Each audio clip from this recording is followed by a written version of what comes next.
Bonjour à toutes et à tous. On se pose tous la question un jour ou l'autre, n'est-ce pas?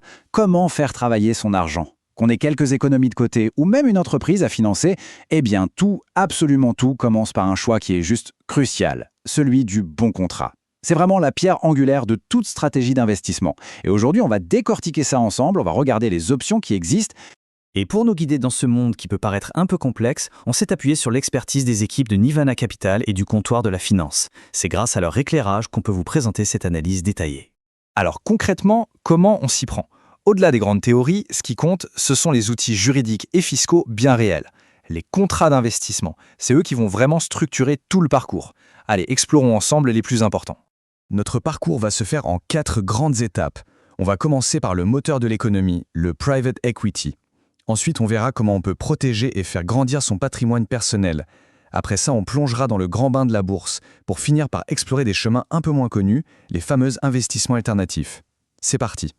Première étape donc, le private equity, aussi appelé capital investissement.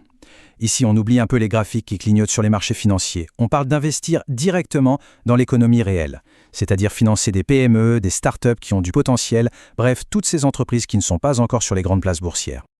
Ok, mais concrètement, comment ça se passe? Bon, la manière la plus directe, c'est d'acheter des actions. Là, c'est simple, on devient propriétaire d'un bout de l'entreprise et un pacte d'actionnaires vient fixer les règles du jeu pour tout le monde. Après ça, on a des outils un peu plus subtils. Prenez les obligations convertibles. Faut les voir comme une sorte de prêt intelligent. On prête de l'argent à la boîte, qui nous verse des intérêts, et plus tard, ce prêt peut se transformer en part. C'est malin. Et puis, il y a les fameux BSA. Ça, c'est un peu comme des tickets d'or. Ils donnent le droit, mais attention, pas l'obligation, d'acheter des actions plus tard à un prix qu'on a fixé aujourd'hui. C'est un vrai pari sur l'avenir de l'entreprise. Bon, après avoir financé des entreprises, revenons à quelque chose de plus personnel, la gestion de son propre patrimoine. Ici, le but n'est plus de financer un projet externe, mais bien de construire et de protéger ses propres actifs sur le long terme. Et pour faire ça, il existe des enveloppes qui sont conçues spécialement pour. L'image qui marche le mieux pour comprendre ces contrats, c'est vraiment celle de la boîte ou de l'enveloppe. En fait, ce ne sont pas des investissements en eux-mêmes, mais plutôt des contenants.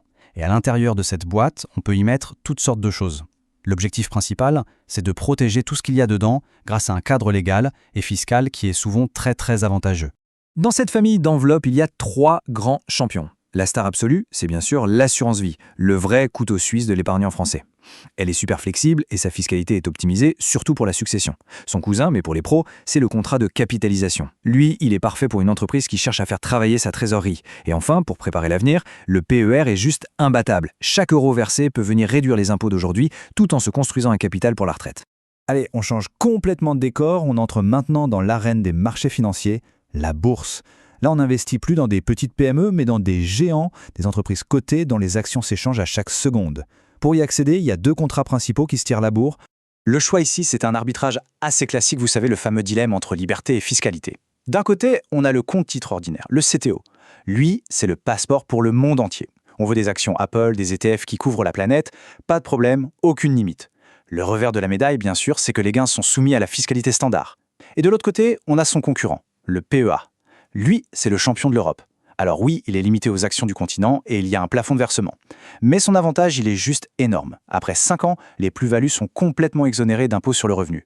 C'est une niche fiscale ultra puissante. Mais attention, l'investissement, ça ne s'arrête pas à la bourse. Pour avoir un portefeuille vraiment bien diversifié, c'est crucial d'aller voir ce qui se passe du côté des actifs alternatifs. L'intérêt, c'est de trouver des sources de rendement qui ne dansent pas forcément au même rythme que les marchés financiers. C'est ce qu'on appelle la décorrélation. Prenons 2 exemples très concrets. D'abord les SCPI, qu'on surnomme souvent l'immobilier sans les soucis. Plutôt que d'acheter un appartement avec toutes les contraintes que ça implique, on achète des parts d'un immense parc immobilier qui est géré par des professionnels. Et en retour, on touche sa part des loyers. Simple. Et puis il y a le crowdfunding ou l'investissement participatif.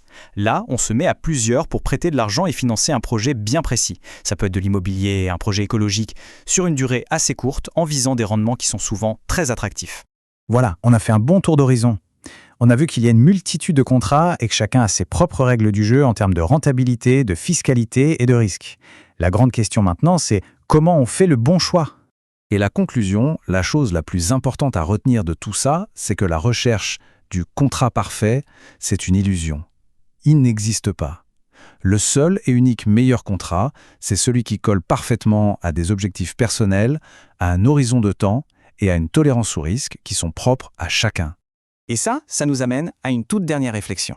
Avant même de se jeter sur un produit ou de signer un contrat, la vraie question à se poser, ce n'est pas d'abord de définir clairement sa propre stratégie, c'est peut-être bien là que se trouve la toute première clé du succès.